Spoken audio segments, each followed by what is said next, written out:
Hello all, welcome to Mythologics YouTube channel. ఈరోజు అమ్మ మాట, తల్లికి సరైన నిర్వచనం. ఒక ఆమె వీసా అప్లికేషన్ కోసం వెళ్ళినప్పుడు అక్కడ అధికారి అప్లికేషన్ ఫామ్ పూర్తి చేస్తూ మీరేం పని చేస్తూ ఉంటారు అని అడిగాడు. తల్లిని అన్నది ఆమె. అధికారి కొంచెం అయోమయంగా, ఇక్కడ తల్లి అన్న ఆప్షన్ లేదు మేడం, మీ వృత్తి ఏమిటి అని అడిగాడు. పిల్లల అభివృద్ధి అనే అంశంపై నేను రీసెర్చ్ స్కాలర్ని అని సమాధానం ఇచ్చింది గృహిణి. అధికారి మరింత అయోమయంతో, మీరు ఈ రీసెర్చ్ ఎక్కడ చేస్తున్నారు అని ప్రశ్నించారు. మా ఇంట్లో అన్నది ఆ తల్లి. అధికారి మరింత అయోమయంతో చూశారు. ఈ రీసెర్చ్ చాలా సంవత్సరాల నుంచి చేస్తున్నాను. రోజుకి 14 గంటలు పనిచేసినా పూర్తి అవ్వదు.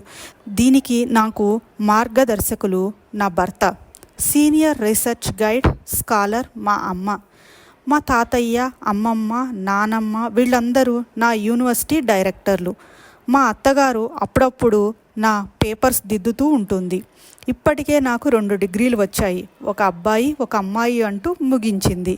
అధికారి ఆమెతో పాటు గుమ్మం వరకు వచ్చి షేకండ్ ఇచ్చి సాగనంపుతూ, తల్లికి ఇంతకన్నా గొప్ప నిర్వచనం నా జీవితంలో నేనెప్పుడు వినలేదు మేడం, థ్యాంక్ యూ అని చెప్పాడు. మాతృదేవో భవ.